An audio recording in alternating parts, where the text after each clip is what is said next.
আসসালামু আলাইকুম প্রিয় শিক্ষার্থীরা, আশা করছি তোমরা ভালো আছো। আজকের এই দুপুরে আমি মোহাম্মদ এহসানুল হক, সহকারী অধ্যাপক রসায়ন, তোমাদের রসায়নের ক্লাসে স্বাগত জানাচ্ছি।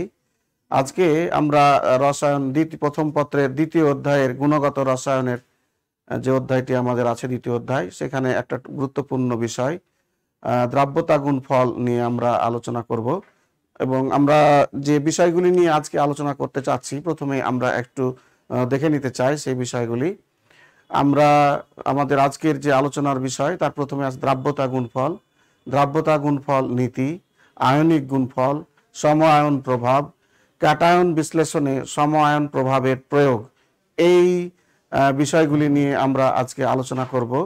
আলোচনা শেষে প্রিয় শিক্ষার্থীরা, তোমরা যেসব বিষয় সম্পর্কে সাম্যক উপলব্ধি করতে পারবে তা হচ্ছে আয়নিক যৌগের দ্রাব্যতা নীতি ব্যাখ্যা করতে পারবে, দ্রাব্যতা গুণফল ব্যাখ্যা করতে পারবে, ক্যাটায়ন বিশ্লেষণে সমায়ন প্রভাব প্রয়োগ করতে পারবে, দ্রাব্যতা গুণফল ব্যবহার করে কোনো যৌগের অধক্ষেপ পড়বে কিনা তা গাণিতিকভাবে আমরা কি করতে পারবো, ব্যাখ্যা করতে পারবো। এই বিষয়গুলি আমাদের আজকের শিক্ষণফলে থাকবে। তো আমরা আর দেরি না করে আমরা এখন আমাদের মূল যে বিষয় সেখানে আমরা একটু যাই। আমাদের যে লবণগুলি আছে, আমাদের সেই লবণগুলি সাধারণত দুই ধরনের হয়ে থাকে। কিছু কিছু লবণ পানিতে দ্রবণীয়, যাদের বলি আমরা তীব্র তড়িৎ বিশ্লেষ্য পদার্থ। এই লবণগুলি সাধারণত পানিতে অতিমাত্রায় কি হয়, দ্রবণীয় হয়। আর কিছু দুর্বল তড়িৎ বিশ্লেষ্য পদার্থ আছে যারা পানিতে স্বল্প মাত্রায় কি হয়, দ্রবণীয় হয়। যেমন সোডিয়ামের সকল লবণ পানিতে দ্রব ক্লোরাইড, হ্যালাইড যে লবণগুলি পানিতে দ্রবণীয়। আবার কার্বনেট লবণ, যে কোনো কার্বনেট লবণ সাধারণত পানিতে কি হয়, অদ্রবণীয় হয় বা স্বল্প দ্রবণীয় হয়। আবার অ্যাসিডের মধ্যে সালফিউরিক অ্যাসিড হচ্ছে তীব্র তড়িৎ বিশ্লেষ্য পদার্থ, কিন্তু অ্যাসিটিক অ্যাসিড হচ্ছে দুর্বল তড়িৎ বিশ্লেষ্য পদার্থ। দুর্বল তড়িৎ বিশ্লেষ্য পদার্থ হয় অ্যাসিটিক অ্যাসিড, দ্রবণে স্বল্প মাত্রায় কি হয়, বিয়োজিত হয়। তো এখন আমাদের আজকের যে দ্রাব্যতা গুণফল আমরা যেটি নিয়ে আলোচনা করব, এটি হচ্ছে দ্রাব্যতা। আমাদের যে আলোচনা ছিল এর আগের ক্লাসে, তারই ধারাবাহিকতা। তো এই দ্রাব্যতা গুণফল যে বিষয়টা, সেটা এই স্বল্প দ্রবণীয় লবণ যেগুলা, তাদের ক্ষেত্রে সাধারণত কি হবে, প্রযোজ্য হবে। তো আমরা দ্রাব্যতা গুণফল বলতে আমরা কি বুঝি, বা দ্রাব্যতা গুণফল জিনিসটা কি, সেটি আমরা ব্যাখ্যা করতে চাই। তো এটির জন্য আমাদের প্রথমেই যে বিষয়টি সম্পর্কে জানতে হবে, প্রথমেই বলেছি যে এটি অবশ্যই স্বল্প দ্রবণীয় লবণের ক্ষেত্রে প্রযোজ্য হবে, সম্পৃক্ত দ্রবণ হতে হবে। এই যে স্বল্প দ্রবণীয় সম্পৃক্ত যে দ্রবণ, এই দ্রবণে যে আয়নগুলা, ওই লবণ থেকে যে আয়ন তৈরি হবে, অর্থাৎ ধনাত্মক আয়ন এবং ঋণাত্মক আয়ন তৈরি হবে, এই আয়নগুলার যথোপযুক্ত ঘাতসহ মোলার ঘনমাত্রার যে গুণফল, সেটাকেই বলবো আমরা কি, লবণটি দ্রাব্যতা গুণফল। যদি আমরা আরো ভালোভাবে ভাষা দিয়ে বলি, নির্দিষ্ট তাপমাত্রায় কোনো স্বল্প দ্রবণীয় লবণের সম্পৃক্ত দ্রবণে লবণ থেকে উৎপন্ন ক্যাটায়ন এবং অ্যানায়ন সমূহের যথোপযুক্ত ঘাত সহ মোলার ঘনমাত্রার যে গুণফল, তাকেই আমরা ওই লবণটির কি বলবো, দ্রাব্যতা গুণফল বলবো। এই দ্রাব্যতা গুণফলটিকে আমরা আরেকটু অন্যভাবে ব্যাখ্যা করতে পারি, সেটি হচ্ছে নির্দিষ্ট তাপমাত্রায়, এটি সাম্যাঙ্কের সাহায্যে আমরা এর একটা ব্যাখ্যা দিতে পারি। সেটি বলছে নির্দিষ্ট তাপমাত্রায় কোনো স্বল্প দ্রাব্যতা বিশিষ্ট আয়নিক যৌগ পানিতে দ্রবীভূত করলে যে আয়নিক বিক্রিয়া ঘটবে, তার যে সাম্যাঙ্ক, তাকেই আমরা কি বলবো, দ্রাব্যতা গুণফল বলবো। তার যে সাম্যাঙ্ক হবে তাকেই আমরা কি বলবো, দ্রাব্যতা গুণফল বলবো। আমরা একটা দেখি, একটা লবণ দেখি, সিলভার ক্লোরাইড আমরা দেখছি, সিলভার ক্লোরাইড, এটি একটি স্বল্প দ্রবণীয় লবণ। সিলভার ক্লোরাইড লবণটি হচ্ছে স্বল্প দ্রবণীয় একটি লবণ। এই লবণটি জলীয় দ্রবণে এটি আয়নিত হবে, স্বল্প মাত্রায় আয়নিত হয়ে সিলভার আয়ন, এবং তৈরি করবে হচ্ছে ক্লোরাইড আয়ন, অ্যাকুয়া দ্রবণে তৈরি করবে, এই দুইটা আয়ন তৈরি করবে। এখন আমরা ওই যে বলেছি, আমরা দ্রাব্যতা গুণফলের সাম্যাঙ্কের ভিত্তিতে যে সংজ্ঞাটি দিয়েছিলাম, আমরা তার ভিত্তিতে যদি আমরা এখন এই বিষয়টি ব্যাখ্যা করতে চাই, তাহলে সিলভার ক্লোরাইড একটা স্বল্প দ্রবণীয় লবণ হওয়ায় এর লবণ এবং এর আয়নিত অবস্থার ভিতরে একটা কি করবে, সাম্যাবস্থা বিরাজ করবে। এবং এই সাম্যাবস্থায় যদি আমরা ভর ক্রিয়া সূত্র প্রয়োগ করতে চাই, তাহলে আমরা কেসি সমান লিখতে পারবো হচ্ছে কনসেন্ট্রেশন উৎপাদগুলার মোলার ঘনমাত্রা, যথোপযুক্ত ঘাত সহ উৎপাদগুলার মোলার ঘনমাত্রার কি গুণফল ক্লোরাইড আয়ন ডিভাইডেড বাই লবণের ঘনমাত্রা AgCl বিক্রিয়কের ঘনমাত্রা। এটা আমরা বলতে পারি, এটাকে আমরা এভাবে লিখতে পারি Kc into AgCl equal to Ag plus into Cl minus. এখন এই যে সিলভার ক্লোরাইড, এই সিলভার ক্লোরাইড এটি অদ্রবণীয় অবস্থায় এর ঘনমাত্রা স্থির থাকায় এর ঘনমাত্রাকে আমরা একক হিসাবে ধরতে পারি, এবং সেক্ষেত্রে আমরা যেটা লিখতে পারি সেটা হচ্ছে, এবং কেসি একটা ধ্রুবক, এবং এখানে যে সিলভার ক্লোরাইড আমরা বলছি এটি অদ্রবণীয় লবণের যে পরিমাণ সেটি স্থির থাকায়, তার ঘনমাত্রা স্থির থাকায় তার মান আমরা ধরছি কত 1, অর্থাৎ এটি একটা স্থির মান এবং কেসিও একটা স্থির মান। এই দুটার ক্ষেত্রে আমরা নতুন একটা স্থির মান নিয়ে আসতে পারি, সেটি হচ্ছে KSP সমান হচ্ছে Ag plus into Cl minus. এইখানে এই যে সিলভার ক্লোরাইড লবণটি ছিল, এই সিলভার ক্লোরাইড লবণের বিয়োজনের ফলে যে আয়নগুলা উৎপন্ন হয়েছে তাদের যথোপযুক্ত ঘাত সহ মোলার ঘনমাত্রার যে গুণফল, সেটাকেই আমরা বলবো কি দ্রাব্যতা গুণফল। এখানে KSP হচ্ছে কি দ্রাব্যতা গুণফল, KSPটা হচ্ছে দ্রাব্যতা গুণফল। তাহলে এই যে স্বল্প দ্রবণীয় লবণ সিলভার ক্লোরাইড, স্বল্প দ্রবণীয় লবণ বলছি আমরা একটি, এই লবণটি বিয়োজিত হয়ে সিলভার আয়ন এবং ক্লোরাইড আয়ন তৈরি করবে, কিন্তু লবণটি পূর্ণ মাত্রায় বিয়োজিত হবে না, আংশিক মাত্রায় কি হবে বিয়োজিত হবে।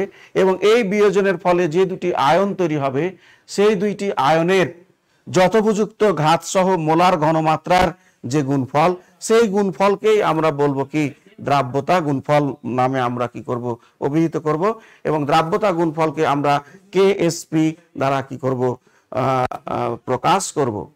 তাহলে আমরা দ্রাব্যতা গুণফলের আমরা সংজ্ঞাটা আমরা পেলাম। কিভাবে আমরা সংজ্ঞাটা দিচ্ছি, যে একটি নির্দিষ্ট, অবশ্যই নির্দিষ্ট তাপমাত্রায় এটি বিক্রিয়াটি ঘটতে হবে। নির্দিষ্ট তাপমাত্রায় কোনো স্বল্প দ্রবণীয় লবণের সম্পৃক্ত দ্রবণ হতে হবে, এটা একটা গুরুত্বপূর্ণ বিষয়। লবণটি স্বল্প দ্রবণীয় হতে হবে, তার দ্রবণ স্যাচুরেটেড হতে হবে, স্যাচুরেটেড অ্যাকুয়াস সলিউশন হতে হবে। কোনো স্বল্প দ্রবণীয় লবণের সম্পৃক্ত দ্রবণে লবণটি থেকে উৎপন্ন ধনাত্মক আয়ন এবং ঋণাত্মক আয়নের মোলার ঘনমাত্রা যথোপযুক্ত ঘাত সহ মোলার ঘনমাত্রার যে গুণফল, সেটাকেই আমরা বলছি কি ওই লবণটির দ্রাব্যতা গুণফল নামে আমরা কি করছি, অভিহিত করছি। তো প্রিয় শিক্ষার্থীরা, আমরা দ্রাব্যতা গুণফল বিষয়টি কি সেটি সম্পর্কে জানতে পারলাম। এখন আমরা এই যে দ্রাব্যতা গুণফল নিয়ে আমরা আলোচনা করলাম, এর কি কি বৈশিষ্ট্য আছে, দ্রাব্যতা গুণফলের কি কি বৈশিষ্ট্য আছে সেটি আমরা একটু দেখতে চাই। দ্রাব্যতা গুণফলের কি কি বৈশিষ্ট্য আছে। নির্দিষ্ট তাপমাত্রায় কোনো স্বল্প দ্রাব্য লবণের দ্রাব্যতা গুণফলের মান সর্বদা কি হবে, ধ্রুবক হবে। এটা যেহেতু KSP এটা ধ্রুবক রাশি, তাহলে স্বল্প দ্রব্য লবণের দ্রাব্যতা গুণ নির্দিষ্ট তাপমাত্রা যদি স্থির থাকে, তাহলে কোনো স্বল্প দ্রব্য লবণের দ্রাব্যতা গুণফলের মানটা সর্বদা কি হবে, স্থির বা ধ্রুবক হবে। এটি তাপমাত্রার পরিবর্তনে পরিবর্তিত হতে পারে, কিন্তু তাপমাত্রা যদি স্থির থাকে তাহলে এই ধ্রুবকের মান, এই যে দ্রাব্যতা গুণফল যে ধ্রুবক বলছি, এই ধ্রুবকের মানের কি হবে না, কোনো পরিবর্তন হবে না। তাপমাত্রার যদি পরিবর্তন করা হয়, তাহলে এই ধ্রুবকের মান, এই দ্রাব্যতা গুণফল, এই যে ধ্রুবক, এই ধ্রুবকের মানের কি হতে পারে, পরিবর্তিত হতে পারে।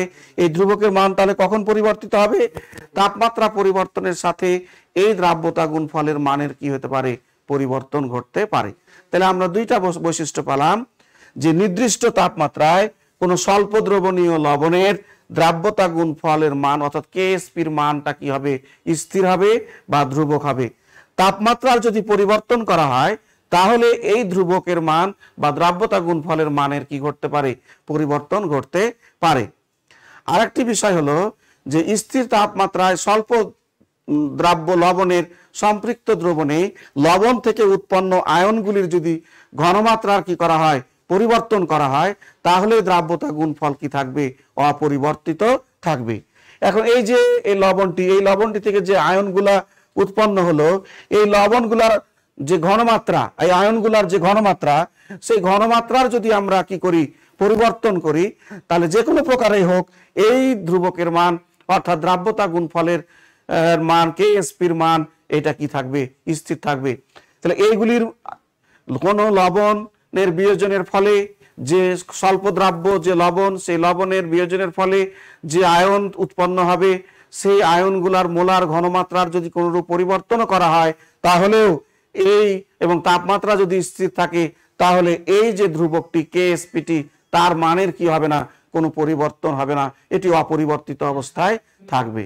এই আরেকটা বৈশিষ্ট্য হলো এটি। দ্রবণে যদি অন্য কোনো আয়ন উপস্থিত থাকে, আমাদের এই লবণটি বীজতে সিলভার আয়ন এবং ক্লোরাইড আয়ন উৎপন্ন করেছে,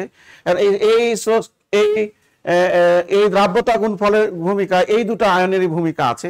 এছাড়াও যদি এই দ্রবণে আরো কোনো আয়ন কি থাকে, উপস্থিত থাকে, তাহলে সে সকল আয়ন এই দ্রাব্যতা গুণফলের মানের কি করতে পারবে না, কোনো প্রভাব বিস্তার করতে পারবে না। তাহলে আমরা কি পেলাম, কয়টা বৈশিষ্ট্য পেলাম?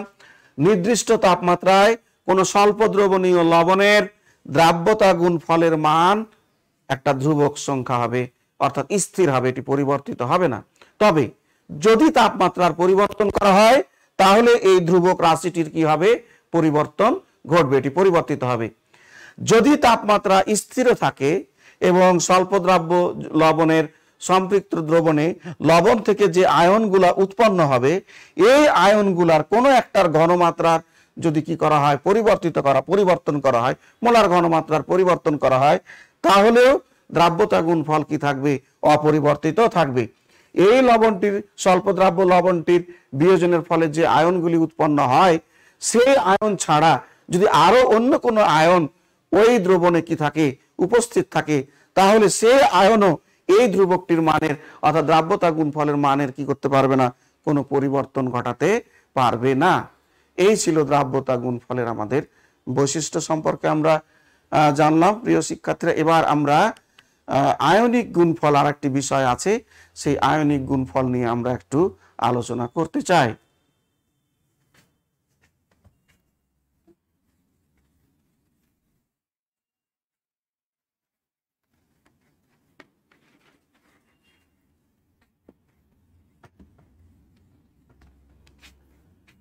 আয়নিক গুণফল আমরা দ্রাব্যতা গুণফল শুধুমাত্র স্বল্প দ্রাব্যতা বিশিষ্ট এবং সম্পৃক্ত দ্রবণের ক্ষেত্রে বিবেচনা করেছিলাম, কিন্তু আয়নিক গুণফলটির ক্ষেত্রে স্বল্প দ্রাব্য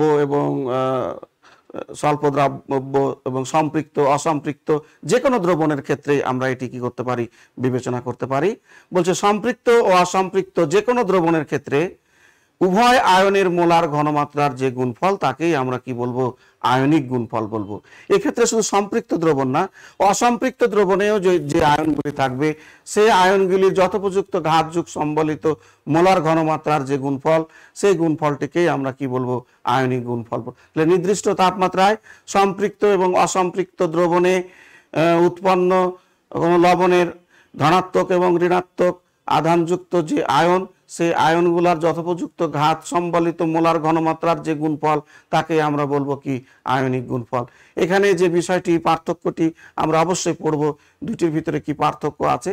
তো আমি মূল যে পার্থক্যটি আমরা বলছি, যে দ্রাব্যতা গুণফল বিষয়টা ছিল স্বল্প দ্রাব্য লবণের ক্ষেত্রে, এটি স্বল্প দ্রাব্য এবং তীব্র যে কোনো লবণের ক্ষেত্রে হতে পারে।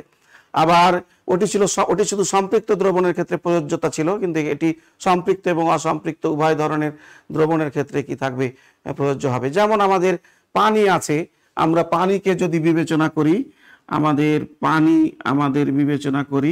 পানি ভেঙে যেটি উৎপন্ন করে একটি দুর্বল তড়িৎ বিশ্লেষ্য পানি, এটি ভেঙে যেয়ে তৈরি করে কি, হাইড্রোজেন আয়ন প্লাস কি, হাইড্রক্সিল আয়ন উৎপন্ন করে। এই দুইটি আয়ন উৎপন্ন করে।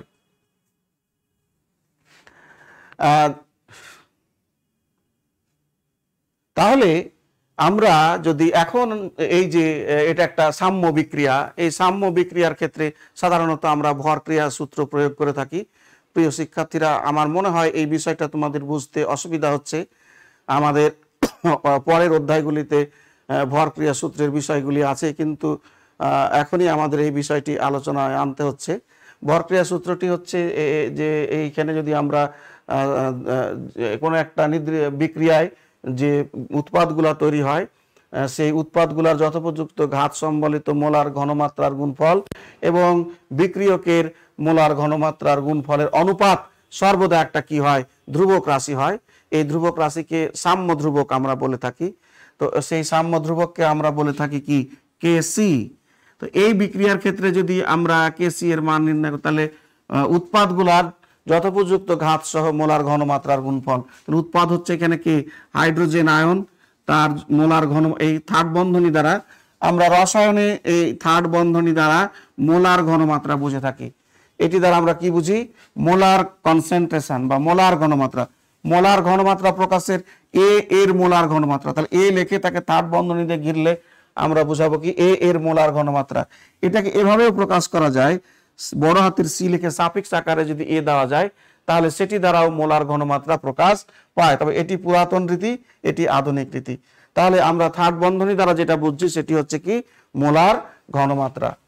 তাহলে এখানে যেটা আমরা লিখেছি সেটা হচ্ছে molar concentration of hydrogen ion into molar concentration of hydroxyl ion divided by molar concentration of H2O, অর্থাৎ পানির মোলার ঘনমাত্রা।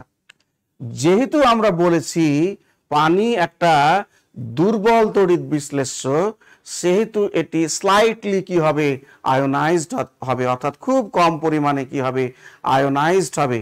এবং এই পানির মোলার ঘনমাত্রার তুলনায় এদের ঘনমাত্রাটা কি হবে, অনেক। সেহেতু আমরা কি লিখতে পারি, এই পানির যে মোলার ঘনমাত্রা সেটাকে আমরা একক ধরতে পারি, কনস্ট্যান্ট ধরতে পারি। কনস্ট্যান্ট ধরলে আমাদের যেটি হবে সেটি হচ্ছে কেসি ইন্টু H2O, একইভাবে equal to concentration of hydrogen ion into concentration of hydroxyl ion. এটা তাহলে ধ্রুবক ধরছি, একক ধরছি, এটাও ধ্রুবক।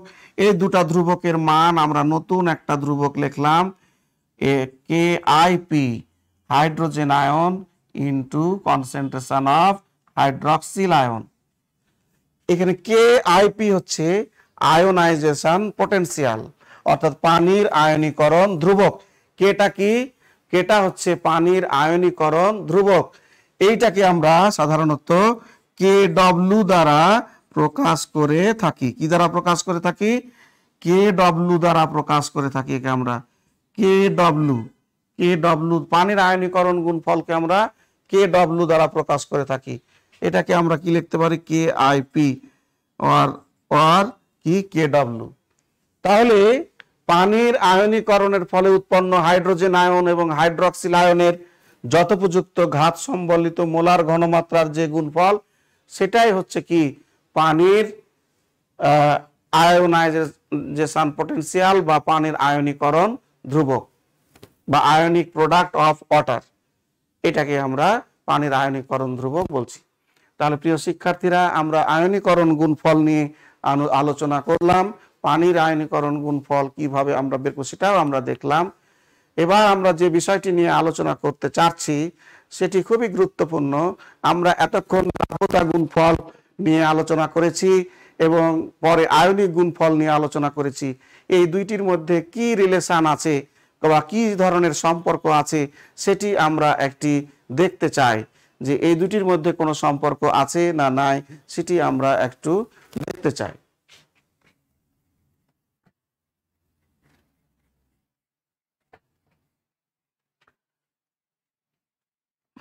তো আমরা বিষয়গুলি, এদের মধ্যে যে সম্পর্কগুলি, সেগুলি আমরা একটু একে একে আলোচনা করে দেখতে পারি। লবণের আয়নিক গুণফল বলতে সাধারণত আমরা যেটা বুঝেছি যে নির্দিষ্ট তাপমাত্রায় সম্পৃক্ত অথবা কি অসম্পৃক্ত, দুটাই। যে কোনো ধরনের দ্রবণের ক্ষেত্রে উভয় আয়নের মোলার, উভয় আয়ন বলতে ধনাত্মক আয়ন এবং ওই যে লবণটির বিয়োজনের ফলে যে আয়ন উৎপন্ন হবে, ধনাত্মক আয়ন এবং ঋণাত্মক আয়নের মোলার ঘনমাত্রার যে গুণফল, সেই গুণফলের গুণফলকেই আমরা বুঝবো। তাহলে আয়নিক গুণফল বলতে নির্দিষ্ট তাপমাত্রায় সম্পৃক্ত এবং অসম্পৃক্ত উভয় ধরনের দ্রবণের ক্ষেত্রে লবণটির বিয়োজনের ফলে উৎপন্ন ধনাত্মক এবং ঋণাত্মক আয়নের যথোপযুক্ত ঘাত সহ মোলার ঘনমাত্রাকে আমরা বুঝবো কি আয়নিক গুণফল হিসাবে। পক্ষান্তরে দ্রাব্যতা গুণফল বলতে নির্দিষ্ট তাপমাত্রায় কোনো স্বল্প দ্রব্য লবণের সম্পৃক্ত দ্রবণ, শুধুমাত্র কি সম্পৃক্ত দ্রবণে উপস্থিত ধনাত্মক এবং ঋণাত্মক আয়নের সর্বাধিক মোলার ঘনমাত্রা যথোপযুক্ত ঘাত সহ যে গুণফল, সেটাকে আমরা কি করব বুঝবো। এই ছিল। তাহলে আমরা যেটা বুঝতে পাচ্ছি যে আয়নিক গুণফল হচ্ছে সম্পৃক্ত এবং অসম্পৃক্ত উভয় ধরনের দ্রবণের ক্ষেত্রে লবণটি থেকে যে আয়নগুলি উৎপন্ন হবে সেই আয়নগুলির যথোপযুক্ত ঘাত সহ মোলার ঘনমাত্রার গুণফল। আর দ্রাব্যতা গুণফল হচ্ছে স্বল্প দ্রাব্য লবণের সম্পৃক্ত দ্রবণে উপস্থিত যে আয়নগুলি থাকবে তাদের যথোপযুক্ত ঘাত সহ মোলার ঘনমাত্রার যে গুণফল, তাকেই আমরা বলবো কি দ্রাব্যতা গুণফল। 2 নম্বর যে কথাটি আমরা বলতে পারি, আয়নিক গুণফলের বেলায় দ্রবণটি অসম্পৃক্ত দ্রবণ না লঘু দ্রবণ, সম্পৃক্ত দ্রবণ বা অতিপৃক্ত, যে কোনোটা হতে পারে। তাহলে আয়নিক গুণফলের বেলায় দ্রবণটি সম্পৃক্ত হতে পারে, লঘু দ্রবণ হতে পারে, অসম্পৃক্ত দ্রবণ হতে পারে, অতিপৃক্ত দ্রবণ হতে পারে। কিন্তু দ্রাব্যতা গুণফলের বেলায় দ্রবণটি অবশ্যই কি হতে হবে, নির্দিষ্ট তাপমাত্রায় দ্রবের, যে কোনো একটা দ্রবের কি ধরনের দ্রবণ হতে হবে, সম্পৃক্ত দ্রবণ হতে হবে। অসম্পৃক্ত দ্রবণের ক্ষেত্রে দ্রাব্যতা গুণফল প্রযোজ্য নয়। দ্রাব্যতা গুণফল শুধু নির্দিষ্ট তাপমাত্রায় স্বল্প দ্রাব্য লবণের সম্পৃক্ত দ্রবণের ক্ষেত্রে কি হবে, প্রযোজ্যতা থাকবে। অপরপক্ষে আয়নিক গুণফলের ক্ষেত্রে দ্রবণটি অসম্পৃক্ত, সম্পৃক্ত, লঘু দ্রবণ, অতিপৃক্ত দ্রবণ, এই যে কোনো ধরনের দ্রবণ হতে পারে। আরো যে একটি বিষয় আমরা বলতে পারি যে নির্দিষ্ট তাপমাত্রায় কোন দ্রব্যের আয়নিক গুণফলের মান দ্রবণের মোলার ঘনমাত্রা বা গাঢ়ত্বের উপর নির্ভর করে ভিন্ন ভিন্ন হতে পারে। এখন একটা লবণ বিয়োজিত হয়ে, একটা দ্রবণে একটা লবণ বিয়োজিত হয়ে যে পরিমাণ আয়ন উৎপন্ন করলো, সেই আয়নের যে মোলার গাঢ়ত্ব, সেখানে যদি কোনো একটা আয়নের গাঢ়ত্ব বৃদ্ধি করে দেওয়া হয়, তাহলে আয়নিক গুণফলের মানও কি হতে পারে, বৃদ্ধি ভিন্ন আলাদা হতে পারে। কিন্তু ওই নির্দিষ্ট তাপমাত্রায় ওই দ্রব্যের দ্রাব্যতা গুণফলের মান কোনো আয়নের মোলার ঘনমাত্রা বৃদ্ধির ফলে কি হবে না, পরিবর্তিত হবে না। ওই ঘনমাত্রা, ওই সংখ্যাটি সবসময় কি থাকবে, নির্দিষ্টই থাকবে। আর একটি বিষয় হচ্ছে দ্রব্যের আয়নিক গুণফলের মান দ্রাব্যতা গুণফলের মানের চেয়ে কি হতে পারে, বেশি হলে দ্রবণটি কি হয়ে যাবে, অতিপৃক্ত হবে এবং তখন দ্রব্যটির কি ঘটবে, এটি একটি গুরুত্বপূর্ণ বিষয় যে কোনো একটা দ্রবণের আয়নিক গুণফলের মান যদি দ্রাব্যতা গুণফলের মানের চেয়ে কি হয়ে যায়, বেশি হয়ে যায়, তখন দ্রবণটি কি হবে, অতিপৃক্ত হবে এবং তখন কি করবে, অধঃক্ষেপ পড়বে। আর যদি সম্পৃক্ত দ্রবণ হয় তাহলে আয়নিক গুণফল এবং দ্রাব্যতা গুণফল এই দুটার মান কি হবে, সমান হবে। আমরা এগুলা পরবর্তীতে আরো বিস্তারিত আকারে আলোচনা করব। নির্দিষ্ট তাপমাত্রায় কোনো লবণের দ্রাব্যতা গুণফলের মান কি থাকে, ধ্রুব থাকে, কিন্তু ওই লবণের মোলার ঘনমাত্রা বিভিন্ন দ্রবণের জন্য ভিন্ন ভিন্ন হয় বলে আয়নিক গুণফলের মানও কি হতে পারে, ভিন্ন হতে পারে। তাপমাত্রার পরিবর্তন হলে কি হয়ে যেতে পারে, দ্রবণের বিভিন্ন দ্রবণের জন্য কি হতে পারে, ঘনমাত্রা ভিন্ন ভিন্ন হওয়ার কারণে আয়নিক গুণফলের মানও কি হতে পারে, বিভিন্ন ধরনের হতে পারে। এই ছিল আমাদের আয়নিক গুণফল এবং দ্রাব্যতা গুণফলের মধ্যে বৈশিষ্ট্য। তাহলে আমরা যেগুলি পাইলাম, প্রথমে আমরা আয়নিক গুণফল এবং দ্রাব্যতা গুণফলের সংজ্ঞাটা দিচ্ছি যে আয়নিক গুণফল হচ্ছে লবণের আয়নিক গুণফল বলতে নির্দিষ্ট তাপমাত্রায় সম্পৃক্ত অসম্পৃক্ত যে কোনো ধরনের দ্রবণের ক্ষেত্রে লবণ থেকে উৎপন্ন যে আয়নগুলি, সেই আয়নগুলির যথোপযুক্ত ঘাতযুক্ত মোলার ঘনমাত্রার গুণফলকে বুঝবো। কিন্তু দ্রাব্যতা গুণফল বলতে নির্দিষ্ট তাপমাত্রায় স্বল্প দ্রাব্য লবণ হতে উৎপন্ন স্বল্প দ্রাব্য লবণের সম্পৃক্ত দ্রবণে উৎপন্ন আয়নগুলার যথোপযুক্ত ঘাত সহ মোলার ঘনমাত্রাকে বুঝবো। আয়নিক গুণফলের বেলায় দ্রবণটি সম্পৃক্ত দ্রবণ, লঘু দ্রবণ, অসম্পৃক্ত দ্রবণ, অতিপৃক্ত দ্রবণ যে কোনোটা হতে পারে। কিন্তু দ্রাব্যতা গুণফলের বেলায় নির্দিষ্ট তাপমাত্রায় দ্রবণটি কি হতে হবে, ওই সংশ্লিষ্ট দ্রব্যের সম্পৃক্ত দ্রবণ কি হতে হবে। দ্রাব্যতা গুণফলের মান নির্দিষ্ট তাপমাত্রায় কোনো দ্রব্যের আয়নিক গুণফলের মান দ্রবণের মোলার ঘনমাত্রা গাঢ়ত্বের উপর নির্ভর করে ভিন্ন ভিন্ন হতে পারে।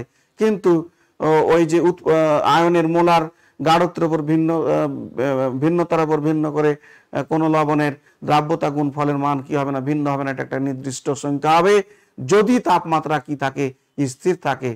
দ্রব্যের আয়নিক গুণফলের মান দ্রাব্যতা গুণফলের মানের চেয়ে বেশি যদি হয় তাহলে দ্রবণটি অতিপৃক্ত হবে, তখন দ্রব্যের অধক্ষেপণ পড়বে। আর যদি কি হয়, সম্পৃক্ত দ্রবণ কখন হবে, যখন আয়নিক গুণফল দ্রাব্যতা গুণফলের সমান হয়ে যাবে। আয়নিক গুণফলের মান কোন একটা লবণের দ্রবণের যদি আয়নিক গুণফলের মান এবং দ্রাব্যতা গুণফলের মান এই দুটার মান কি হয়ে যায়, সমান হয়ে যায়, তখন সম্পৃক্ত দ্রবণ কি হবে, তৈরি হবে। এই ছিল আমাদের আয়নিক গুণফল এবং দ্রাব্যতা গুণফলের মধ্যে সম্পর্ক। অধক্ষেপণ বলে একটি বিষয় আছে। অধক্ষেপণ আমরা কিভাবে এই দ্রাব্যতা গুণফলের সাহায্যে আমরা অধক্ষেপণের একটা বিষয় জড়িত আছে। অধক্ষেপণ বলতে আমরা কি বুঝি? অধক্ষেপণ হচ্ছে যে পদ্ধতিতে দ্রবণে দুই বা ততোধিক পদার্থের মধ্যে রাসায়নিক বিক্রিয়ার ফলে একটি অদ্রবণীয় কঠিন পদার্থ যখন আমরা উৎপন্ন হবে তখন তাকে আমরা বলবো কি, অধক্ষেপণ বলবো। অর্থাৎ একটা দ্রবণের ভেতরে দুইটা ভিন্ন ধরনের রাসায়নিক পদার্থের, দুই বা ততোধিক হতে পারে, দুই বা ততোধিক রাসায়নিক পদার্থের সংযোগের ফলে একটি অদ্রবণীয় কঠিন পদার্থ যখন উৎপন্ন হবে তখন তাকে আমরা বলবো কি, অধক্ষেপণ। এদের মধ্যে একটি দ্রবীভূত অবস্থায় থাকতে পারে। এই প্রক্রিয়ায় যে অদ্রবণীয় কঠিন পদার্থ উৎপন্ন হয় তাকে সাধারণত আমরা পিপিটি বা অধক্ষেপ বলে থাকি। এখন আমরা কিছু বিষয় দেখি যে যদি KIP অর্থাৎ এটা হচ্ছে কি, KIP কি হচ্ছে কি, আয়নিক গুণফল। কোন একটা লবণের আয়নিক গুণফল যদি ইজ গ্রেটার দ্যান KSP, কোন একটা লবণের আয়নিক গুণফল যদি তার দ্রাব্যতা গুণফলের চেয়ে বেশি হয় তাহলে সেক্ষেত্রে কি হবে, সেক্ষেত্রে অধক্ষেপ পড়বে। এক্ষেত্রে অধক্ষেপ সৃষ্টি হবে বা অধক্ষেপ পড়বে। তাহলে দ্রবণে কোন একটা লবণের আয়নিক গুণফলের মান যদি তার দ্রাব্যতা গুণফলের মানের চেয়ে বেশি হয় তাহলে অধক্ষেপ পড়বে। আমাদের অনেক সময় অঙ্ক করতে হবে যে এদের অধক্ষেপ পড়বে কিনা। তাহলে আমাদের আয়নিক গুণফল এবং দ্রাব্যতা গুণফল বের করতে হবে। বের করে যদি আয়নিক গুণফলের মানটা দ্রাব্যতা গুণফলের মানের চেয়ে কি হয়, বেশি হয়, অর্থাৎ আয়নিক গুণফল যদি দ্রাব্যতা গুণফলের মানকে অতিক্রম করতে পারে তাহলে অধক্ষেপ পড়বে। যদি আয়নিক গুণফল ইজ লেস দ্যান KSP অর্থাৎ আয়নিক গুণফলের মান যদি দ্রাব্যতা গুণফলের মানের চেয়ে কি হয়ে যায়, ছোট হয়ে যায়, তাহলে সেক্ষেত্রে অধক্ষেপ পড়বে না। এক্ষেত্রে অধক্ষেপ পড়বে না, অধক্ষেপ পড়বে না। এবং দ্রবণটি কি হবে, দ্রবণটি অসম্পৃক্ত হবে। আর যদি কি হয়, আয়নিক গুণফল ইকুয়াল টু দ্রাব্যতা গুণফল হয়, যদি আয়নিক গুণফল কোন একটা লবণের আয়নিক গুণফলের মান দ্রাব্যতা গুণফলের মান সমান হয়ে যায় তাহলে দ্রবণটি কি হবে, তাহলে সম্পৃক্ত দ্রবণ তৈরি হবে। কি হবে, সম্পৃক্ত দ্রবণ তৈরি হবে। এই বিষয়টি আমাদের বুঝতে হবে। তাহলে যদি আয়নিক গুণফলের মান দ্রাব্যতা গুণফলের মানের চেয়ে বেশি হয় তাহলে দ্রব অধক্ষেপ পড়বে। কোন একটা লবণের যদি আয়নিক গুণফলের মান তার দ্রাব্যতা গুণফলের মানের চেয়ে বেশি হয় তাহলে সেক্ষেত্রে কি পড়বে, অধক্ষেপ পড়বে। আর যদি আয়নিক গুণফলের মান দ্রাব্যতা গুণফলের মানের চেয়ে ছোট হয়ে যায় তাহলে অধক্ষেপ পড়বে না এবং সেক্ষেত্রে অসম্পৃক্ত দ্রবণ কি হবে, তৈরি হবে। আর যদি আয়নিক গুণফলের মান দ্রাব্যতা গুণফলের মানের কি হয়, সমান হয়, তাহলে সম্পৃক্ত দ্রবণ তৈরি হবে। এই তিনটা বিষয় ঘটবে, আয়নিক গুণফল এবং দ্রাব্যতা গুণফল। কোন একটা লবণের আয়নিক গুণফল এবং দ্রাব্যতা গুণফলের মানের উপর নির্ভর করে এই তিন ধরনের ঘটনা ঘটবে। যদি আয়নিক গুণফলের মান দ্রাব্যতা গুণফলের মান অতিক্রম করতে পারে তাহলে পদক্ষেপ পড়বে। যদি আয়নিক গুণফলের মান দ্রাব্যতা গুণফলের মানের চেয়ে ছোট হয়ে যায় তাহলে পদক্ষেপ পড়বে না, অসম্পৃক্ত দ্রবণ তৈরি হবে। আর যদি আয়নিক গুণফলের মান এবং দ্রাব্যতা গুণফলের মান সমান হয়ে যায় তাহলে সম্পৃক্ত দ্রবণ কি হবে, তৈরি হবে। এই ছিল অধক্ষেপণ বা অধক্ষেপ সৃষ্টির ক্ষেত্রে দ্রাব্যতা গুণফলের যে বিষয়টি সেইটি। দ্রাব্যতা গুণফল একটি নীতি আছে, দ্রাব্যতা গুণফল আমরা এই নীতিটি পড়ে ফেলেছি, আমরা এগুলো পড়ে ফেলেছি। তারপরে আমি নীতিটি একটি আওড়াতে চাই, সেটি হচ্ছে নির্দিষ্ট তাপমাত্রায় কোনো লবণের দ্রবণে লবণটি দ্রবীভূত হবে না অধক্ষিপ্ত হবে, তা নির্ভর করে ওই তাপমাত্রায় লবণটির দ্রাব্যতা গুণফলের মানের ওপর। একটা নির্দিষ্ট তাপমাত্রায় কোনো লবণের দ্রবণে লবণটি দ্রবীভূত অবস্থায় থাকবে না অধক্ষিপ্ত হবে লবণটি, সেটা নির্ভর করবে ওই লবণটার দ্রাব্যতা গুণফলের মানের ওপর। এই প্রিয় শিক্ষার্থীরা, আমরা দ্রাব্যতা গুণফল কেন পড়ব, দ্রাব্যতা গুণফল কেন প্রয়োজনীয় সম্পর্কে আমাদের জানা এত প্রয়োজনীয়তা কেন, সেটি হচ্ছে যে এই দ্রাব্যতা গুণফল নীতির সাহায্যে আমরা কোনো একটি লবণ দ্রবণে দ্রবীভূত অবস্থায় থাকবে না সে অধক্ষেপণ সৃষ্টি করবে সে সম্পর্কে আমরা ধারণা লাভ করতে পারি। যদি একটি নির্দিষ্ট তাপমাত্রায় দ্রবণে উপস্থিত লবণটির সংগঠক যে ক্যাটায়ন, অর্থাৎ যে ক্যাটায়ন এবং অ্যানায়ন দ্বারা লবণটা গঠিত, সেই ক্যাটায়ন এবং অ্যানায়নের যথোপযুক্ত ঘাত সহ মোলার ঘনমাত্রার গুণফল লবণটির দ্রাব্যতা গুণফলের মান অপেক্ষা কি হয়, বেশি হয়, অর্থাৎ আয়নিক গুণফল যদি তার দ্রাব্যতা গুণফল অপেক্ষা বেশি হয় তাহলেই শুধুমাত্র লবণটি কি হবে, অধক্ষিপ্ত হবে।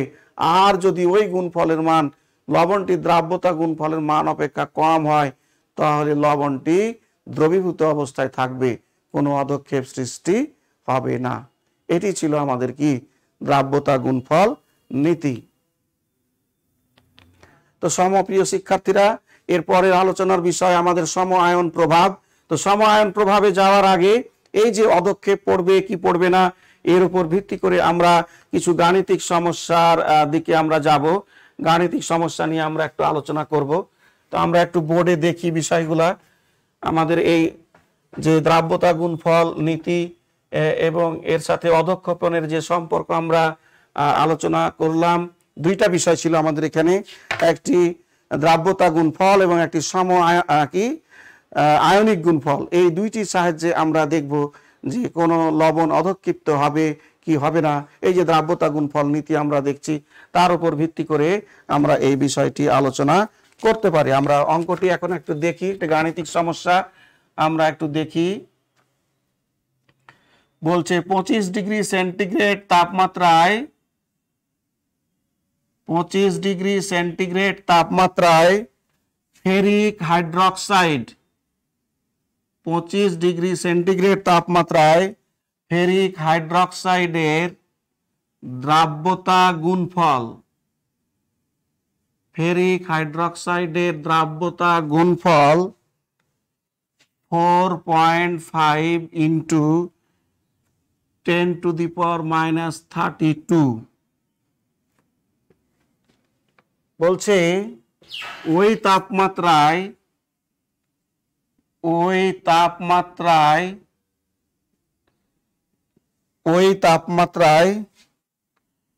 ফেরিক হাইড্রক্সাইডের দ্রাব্যতা 2.97 ইন্টু 10⁻8 m হলে লবণটি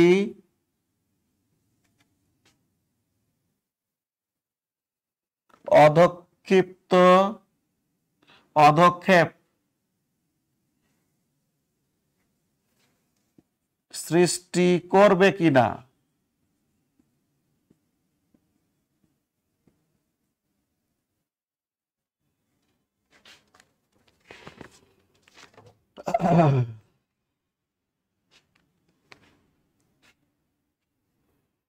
তাহলে প্রিয় শিক্ষার্থীরা, আমরা এখানে যেটি দেখতে পাচ্ছি যে একটি লবণ ফেরিক হাইড্রক্সাইড এখানে দেওয়া আছে এবং তার দ্রাব্যতা গুণফল দেওয়া আছে। আর একটা দেওয়া আছে যে এই তাপমাত্রাতেই ফেরিক হাইড্রক্সাইডের দ্রাব্যতা দেওয়া আছে। কি দেওয়া আছে? দ্রাব্যতা, অর্থাৎ আর ঘনমাত্রা দেওয়া আছে, যে কতটুকু সে দ্রবণে দ্রবীভূত অবস্থায় আছে তার সেটা দেওয়া আছে, তার ঘনমাত্রা দেওয়া আছে। আর দেওয়া আছে কি? দ্রাব্যতা গুণফল। এখন কোন একটা লবণ অধক্ষিপ্ত হবে কি হবে না, এইটা বের করার জন্য আমাদের কি জানা দরকার? একটি হচ্ছে দ্রাব্যতা গুণফল এবং একটি হচ্ছে ওই লবণটির কি আয়নিক গুণফল। তো দ্রাব্যতা গুণফল তো আমাদের দেওয়া আছে, এখন শুধু আমাদের বের করতে হবে কি আয়নিক গুণফল বের করতে হবে আমাদের। তো আমাদের যে লবণটি সেটি হচ্ছে ফেরিক হাইড্রক্সাইড। এই ফেরিক হাইড্রক্সাইডের বিয়োজন সমীকরণটা যদি আমরা দেখতে চাই, বিয়োজন সমীকরণ আমরা যদি দেখতে চাই, তাহলে হচ্ছে ফেরিক হাইড্রক্সাইড বিয়োজিত হয়ে কি তৈরি করে? বিয়োজিত হয়ে তৈরি করে হচ্ছে ফেরাস আয়ন, না ferric ion plus hydroxide ion, hydroxide ion 3 hydroxide ion তৈরি করে। এইভাবে সে কি হবে? বিয়োজিত হবে। এটি হচ্ছে তার কি বিয়োজন সমীকরণ। এখন প্রশ্নে দেওয়া আছে যে ফেরিক হাইড্রক্সাইডের এর দ্রাব্যতা কত দেওয়া আছে? ফেরিক হাইড্রক্সাইডের দ্রাব্যতা দেওয়া আছে 2.97 ইন্টু 10⁻⁻8 m। তাহলে এটির বিয়োজনের ফলে ফেরিক আয়ন কয়টা তৈরি হয়? একটা তৈরি হয়। তাহলে এর যা ঘনমাত্রা, এরও তা কি হবে? ঘনমাত্রা হবে। তাহলে হবে কত? 2.97 ইন্টু 10⁻⁻8 m। আর 1 মোল ফেরিক হাইড্রক্সাইডের বিয়োজনের ফলে কত মোল হাইড্রক্সাইড আয়ন তৈরি হয়? 3 মোল কি হয়? 3 মোল কি তৈরি হয়? হাইড্রক্সিল আয়ন তৈরি হয়। তাহলে এর ঘনমাত্রা হবে, এর ঘনমাত্রার কয় গুণ? 3 গুণ। 3 ইন্টু 2.97 ইন্টু 10⁻⁸ m। এটা যদি আমরা গুণ করি তাহলে আমরা একটা গুণফল পাবো 8.91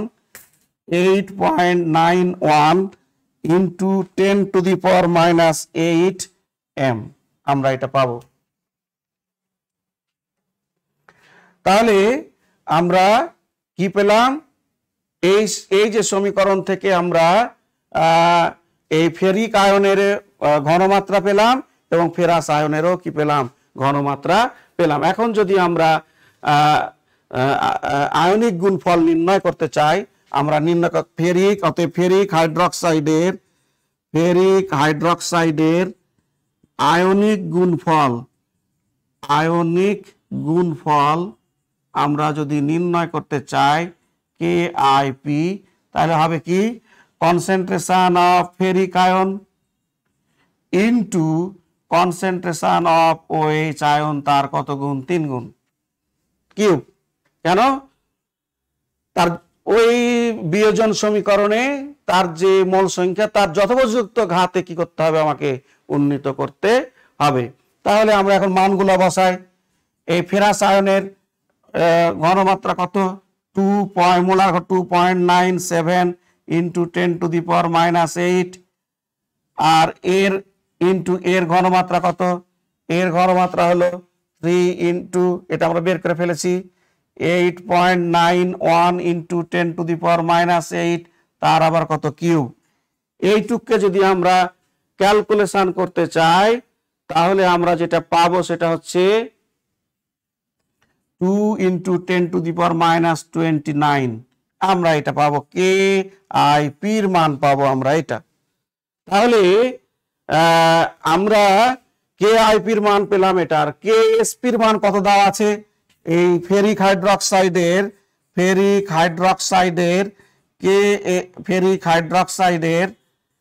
KSP কত আছে? KSP হচ্ছে ওই যে দেওয়া আছে 4.5 ইন্টু 10⁻32। তাহলে এর কোনটির মান আমাদের কি হবে, বেশি হবে? দ্রাব্যতা গুণফল হচ্ছে, দ্রাব্যতা গুণফল হচ্ছে, সরি এটা 32 হবে না, এটি 22 হবে।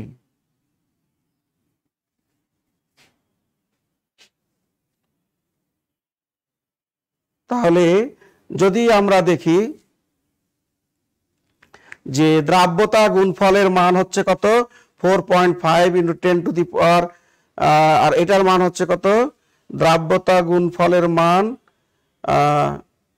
দ্রাব্যতা গুণফলের মান এটা যদি আমরা 22 করি, আচ্ছা তাহলে দ্রাব্যতা গুণফলের মান ওখানে আমরা 22 করেছি, এখানে 10⁻²2, তাহলে দ্রাব্যতা গুণফলের এখানে এটি হচ্ছে কি 4 এটি হচ্ছে কি দ্রাব্যতা গুণ, এটি হচ্ছে 10⁻কত, 29।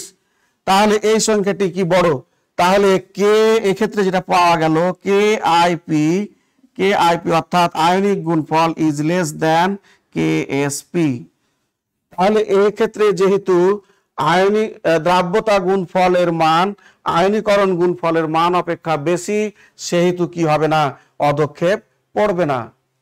তাহলে আমাদের যে এটি ছিল সেক্ষেত্রে আমরা যেটি দেখতে পেলাম যে আয়নীকরণ গুণফলের মান দ্রাব্যতা গুণফলের মান অপেক্ষা কম হওয়ায় এক্ষেত্রে লবণটি কি হবে না, অধক্ষিপ্ত হবে না। তাহলে এই ক্ষেত্রে এইভাবে আমাদের সমীকরণ থেকে আমাদের দ্রাব্যতা গুণফলের মান দেওয়া থাকবে, সেই দ্রাব্যতা গুণফলের মান থেকে দ্রাব্যতা দেওয়া থাকবে, সেখান থেকে আমাদের আয়নিক গুণফলের মান বের করে দুটার মধ্যে কোনটি KSP এবং KIPর মধ্যে কোনটি বড় ছোট সেটি নির্ণয় করে আমরা কি করতে পারবো, লবণটি অধক্ষিপ্ত হবে কি হবে না সেটি আমরা নির্ণয় করতে পারবো। এবার একটি অন্য ধরনের আমরা একটি এতে যাই, ভিন্ন ধরনের।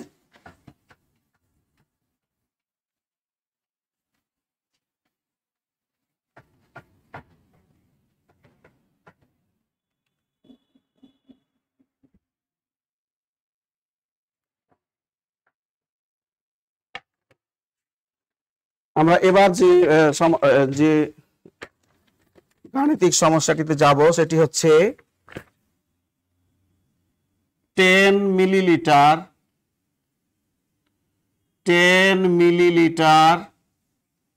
0.25 m ferric chloride, 10 millilitre 0.25 m ferric chloride দ্রবণে, ফেরিক ক্লোরাইড দ্রবণে 1 মিলিলিটার 0.5 m অ্যামোনিয়াম হাইড্রক্সাইড দ্রবণ যোগ করা হলো।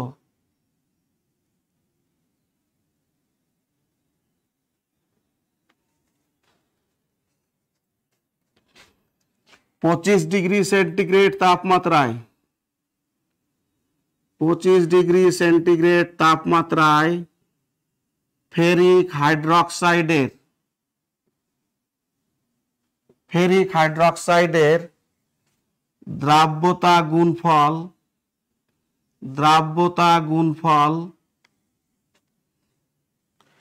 3.74 into 10⁻38 হলে ওই মিশ্রণে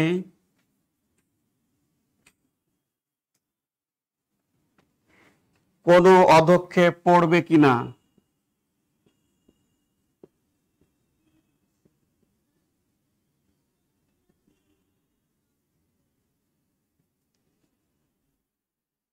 এই সমস্যার সমাধান আমরা করতে চাই।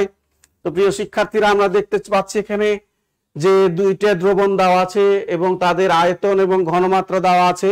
একটি হচ্ছে ফেরিক ক্লোরাইড দ্রবণ, যার আয়তন এবং ঘনমাত্রা হচ্ছে 10 মিলিলিটার 0.2 m, এর সাথে আমরা মিশ্রিত করছি 1 মিলিলিটার 0.5 m অ্যামোনিয়াম হাইড্রক্সাইড। এই যে যোগ করার ফলে তাদের বিক্রিয়ার ফলে তৈরি হবে কি, ফেরিক হাইড্রক্সাইড।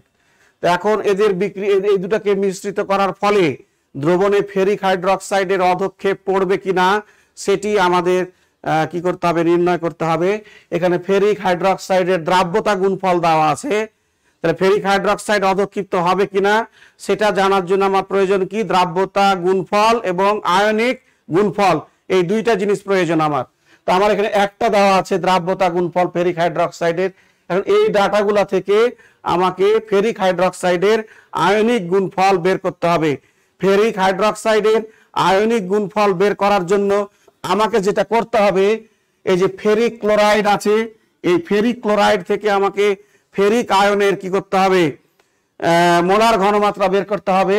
এবং এখানে যে অ্যামোনিয়াম হাইড্রোক্সাইড আছে, এই অ্যামোনিয়াম হাইড্রোক্সাইড সংশ্লিষ্ট যে ডাটা দেওয়া আছে সেখান থেকে আমাকে হাইড্রক্সিল আয়নের কি করতে হবে, মোলার ঘনমাত্রা বের করতে হবে। এখান থেকে ফেরিক আয়নের, এই ডাটা থেকে ফেরিক আয়নের, এই ডাটা থেকে হাইড্রক্সিল আয়নের মোলার ঘনমাত্রা বের করে সেই দুইটার গুণফল দ্বারা আমাকে কি করতে হবে, ফেরিক হাইড্রোক্সাইডের আয়নিক গুণফল কি করতে হবে, বের করতে হবে। তো প্রথমে আমরা এই দুইটার বিক্রিয়াটা দেখি। ফেরিক ক্লোরাইডের সাথে ফেরিক ক্লোরাইডের দ্রবণে যদি আমরা অ্যামোনিয়াম হাইড্রোক্সাইড যোগ করি তাহলে ফেরিক হাইড্রোক্সাইড তৈরি হয় কিনা সেটা আমরা দেখে নিই। FeOH3 ফেরিক হাইড্রোক্সাইড প্লাস কি তৈরি হবে, অ্যামোনিয়াম, অ্যামোনিয়াম কি হবে, ক্লোরাইড তৈরি হবে।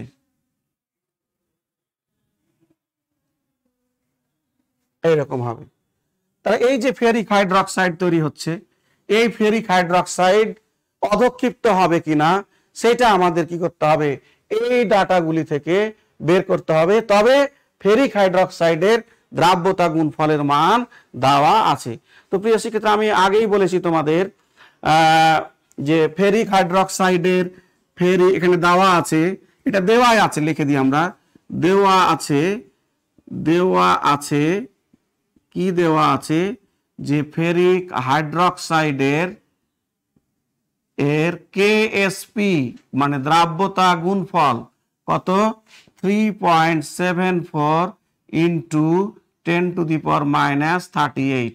এখন আমাদেরকে এই ফেরিক হাইড্রোক্সাইডের কি বের করতে হবে, KIP-র মান বের করতে হবে। তাহলে ফেরিক কি বের করতে হবে, ফেরিক হাইড্রোক্সাইডের KIP কত, এটা আমাদের যদি বের করতে পারি তাহলে আমরা এই দুটা তুলনা করে বলতে পারবো যে এই ফেরিক হাইড্রোক্সাইডের অধক্ষেপণ পড়বে না পড়বে না সেটা আমরা বের করতে পারবো। তো ফেরিক হাইড্রোক্সাইডের KIP বের করার জন্য এই ফেরিক আয়ন এবং এই হাইড্রোক্সাইড আয়ন, এই দুইটা আয়নের কি জানা দরকার, মোলার ঘনমাত্রা জানা দরকার আমার। এই ডাটা থেকে আমি বের করব বলেছি ফেরিক আয়নের মোলার ঘনমাত্রা, আর এই ডাটা থেকে বের করব অ্যামোনিয়াম হাইড্রোক্সাইড ডাটা দেওয়া আছে, সেখান থেকে আমি বের করব কি হাইড্রোক্সাইড আয়নের যে ঘনমাত্রা, সেটা মোলার ঘনমাত্রা আমি বের করব। তাহলে আমি দেখি কি লিখতে পারি এখান থেকে, এইটুকু থেকে আমি বের করি। তাহলে আমি এখন নির্ণয় করব কি Fe3+ নির্ণয় করব, আমি এটা নির্ণয় করব, হিডিং এ দিয়ে দিলাম, এটা নির্ণয়, এটি নির্ণয় করব, এটি নির্ণয় করতে চাচ্ছি আমি। তাহলে কি লিখবো, 10 মিলিলিটার 0.25 m ফেরিক ক্লোরাইড দ্রবণ ইজ ইকুইভ্যালেন্ট টু, অর্থাৎ 1 মোল ফেরিক ক্লোরাইড ভেঙে গেলে 1 মোলই কি তৈরি হয়, এইটাকে যদি আমরা ফেরিক আয়ন তৈরি হয়, তাহলে 25 m যদি ভেঙে যায় তাহলে 25 m কি হবে, এবং 10 মিলিলিটার দ্রবণে 10 মিলিলিটার কি থাকবে, ফেরিক ক্লোরাইড থাকবে। তাহলে হবে লেখা যাবে 10 মিলিলিটার 0.25 m Fe3+ আয়ন, এটা আমরা লিখতে পারবো। তাহলে 10 মিলিলিটার 2.5 m ফেরিক ক্লোরাইড দ্রবণ ইজ ইকুইভ্যালেন্ট টু কত, 10 মিলিলিটার 0.25 m ফেরিক আয়ন দ্রবণ। এখন শিক্ষার্থীরা প্রশ্ন হচ্ছে যে আমরা এই দুইটা দ্রবণকে কি করেছি, মিশ্রিত করেছি। এই দ্রবণের আয়তন ছিল কত, 10 মিলিলিটার, এই দ্রবণের আয়তন ছিল কত, 1 মিলিলিটার। এখন মিশ্রণের আয়তন তো পরিবর্তন হয়ে গেছে, মিশ্রণের আয়তন পরিবর্তন হয়ে কত হয়েছে, 10+1 সমান কত? 11 মিলিলিটার। যেহেতু দ্রবণের আয়তন পরিবর্তিত হয়ে গেছে, সেহেতু দ্রবণে এই যে কি আয়ন, এই যে ফেরিক আয়নের যে ঘনমাত্রাটা আছে, এই ঘনমাত্রাটা আর কি থাকবে না? ঠিক থাকবে না। এই দ্রবণে এই ঘনমাত্রাটা কি হবে? পরিবর্তিত হবে। এখন এই ঘনমাত্রাটি পরিবর্তিত হয়ে কত হবে সেটি আমাদের কি করতে হবে? নির্ণয় করতে হবে। আমরা এখন এই ঘনমাত্রাটি নির্ণয় করব। তাহলে আমরা এখন দেখি মিশ্রণের আয়তন কত হচ্ছে? মিশ্রণের আয়তন হচ্ছে 10+1 মিলিলিটার সমান হচ্ছে 11 মিলিলিটার। তাহলে আমরা মিশ্রণের আয়তন ধরি মিশ্রণে ফেরিক আয়নের ঘনমাত্রা কত? ঘনমাত্রা সমান সমান M2। তাহলে আমরা মিশ্রণের আয়তন পেয়েছি, মিশ্রণের ঘনমাত্রা ধরে নিয়েছি। তাহলে আবার মিশ্রণের পূর্বে তার আয়তন এবং তার ঘনমাত্রা এখানে দেওয়া আছে। তাহলে মিশ্রণের ফলে এই যে M2 এর মান আমরা এই সম্পর্ক থেকে বের করতে পারি। অতএব আমরা কি লিখতে পারি? V1 × M1 সমান সমান V2 × কত? M2। বলতো V1 এর মান কত? এই যে 10 মিলিলিটার। মিশ্রণের পূর্বে V1 হচ্ছে কি? মিশ্রণের পূর্বে আয়তন। মিশ্রণের পূর্বে আয়তন কত? 10 মিলিলিটার। মিশ্রণের পূর্বে আয়তন 10 মিলিলিটার। মিশ্রণের পূর্বে তার ঘনমাত্রা কত ছিল? 0.25। মিশ্রণের পরে আয়তন V2 কত? 11 মিলিলিটার। মিশ্রণের পরে তার ঘনমাত্রা কত? M2। এটা আমরা বের করতে চাই। তাহলে M2 এর মান আমরা বের করতে পারবো না। 10 × 2 0.25 ভাগ কত? 11। এটা ক্যালকুলেশন করলে এখান থেকে একটা মান কি হবে?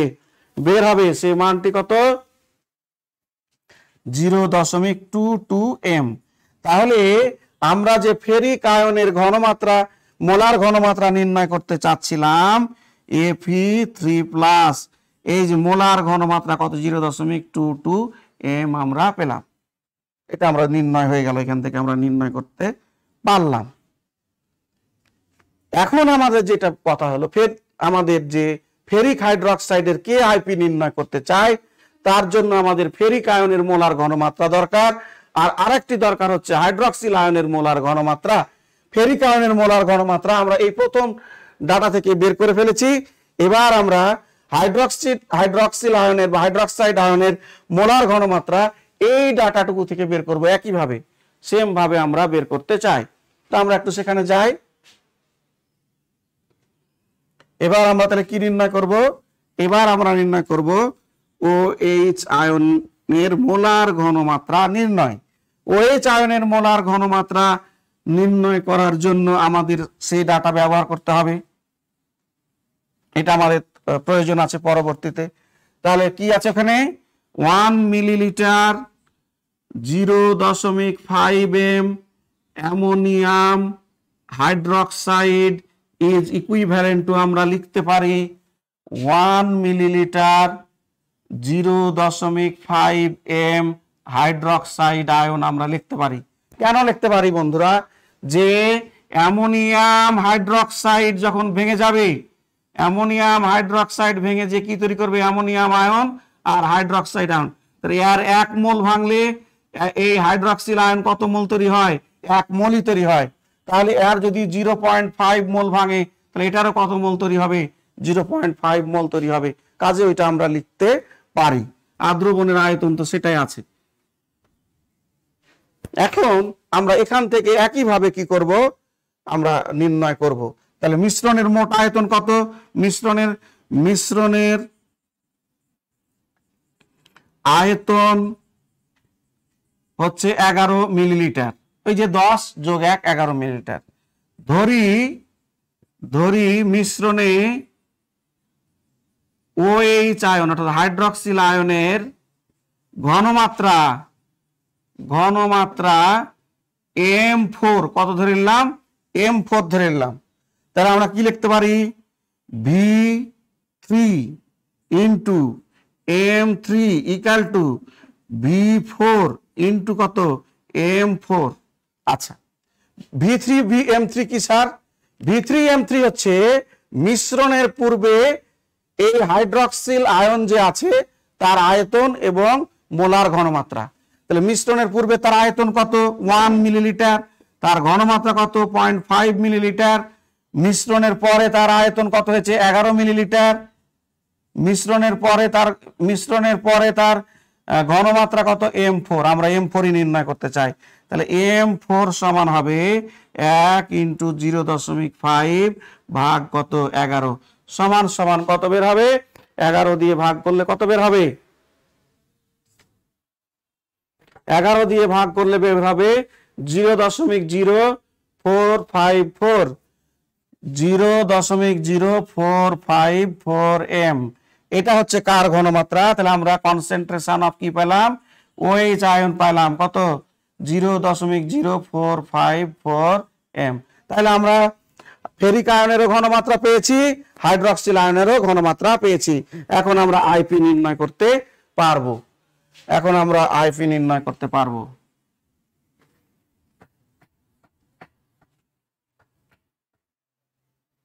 এখন আমরা যেটা করব, ফেরিক হাইড্রক্সাইডের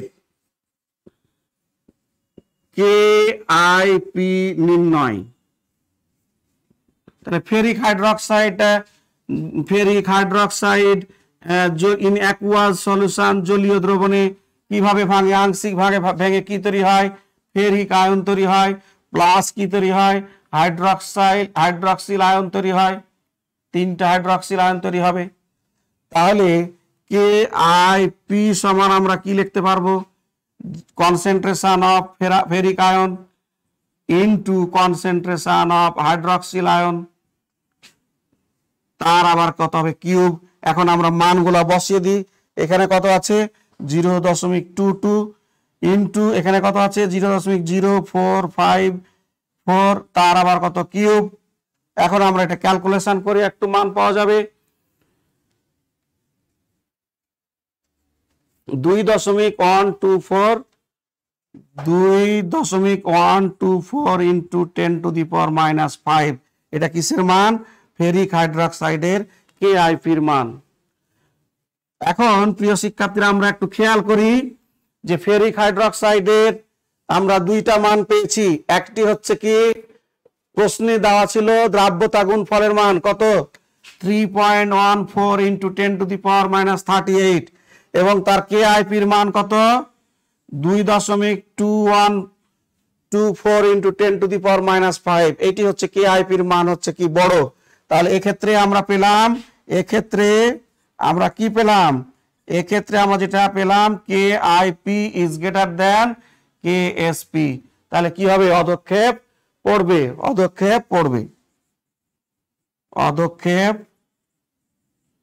পড়বে।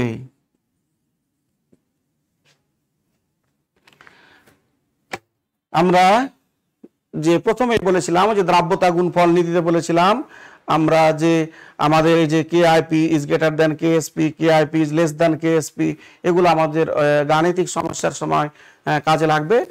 তো প্রিয় শিক্ষক আমরা দেখতে পাচ্ছি ঠিকই আমাদের কাজে লাগছে। তো আমরা এই যে আমাদের সমস্যাটি ছিল সেখান থেকে আমরা এর সমাধান বের করলাম খুব সহজভাবে। আমরা যদি আমরা এইভাবে ভেঙে ভেঙে অঙ্কগুলা করি, আমরা যদি কোনো শর্টকাট রুল ফলো না করি, তাহলে আমরা এখন যে বিষয়টা লক্ষ্য করি শিক্ষার্থীরা প্রায় ক্ষেত্রেই বিভিন্ন শর্টকাট ফর্মুলা ব্যবহার করে এই অঙ্কগুলা করতে চায়। সেক্ষেত্রে অঙ্কের ভিতরে যে গূঢ় বিষয়গুলি থাকে সেগুলি সম্পর্কে তারা সম্যক ধারণা লাভ করতে পারে না। কিন্তু এভাবে যদি ভেঙে প্রত্যেকটা ধাপ স্টেজে কি ঘটছে সেগুলো যদি আমরা ভেঙে ভেঙে অঙ্কটা করি, তাহলে বিষয়টি সম্পর্কে আমাদের একটি সম্যক ধারণা আমরা পেতে পারি এবং সেক্ষেত্রে আমাদের অঙ্কটিও অনেক সময় বোধগম্য হয় এবং সহজ হয় আমাদের কাছে। তো প্রিয় শিক্ষার্থীরা, আমরা এতক্ষণ ধরে আমরা আলোচনা করলাম। আমাদের আরেকটি আলোচনার বিষয় ছিল সম আয়ন প্রভাব। সেটি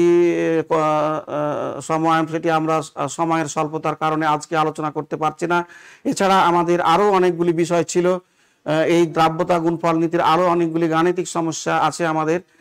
সেই গাণিতিক সমস্যাগুলি এবং সম আয়ন প্রভাব সম্পর্কিত আরও যে আলোচনাটি আছে আমাদের, সেগুলি নিয়ে আমরা আগামী দিনের ক্লাসে উপস্থিত হব। সেই পর্যন্ত তোমাদের সুস্থতা কামনা করছি, তোমাদের মঙ্গল কামনা করছি। আজকের ক্লাস আমি এখানেই শেষ করছি। আল্লাহ হাফেজ।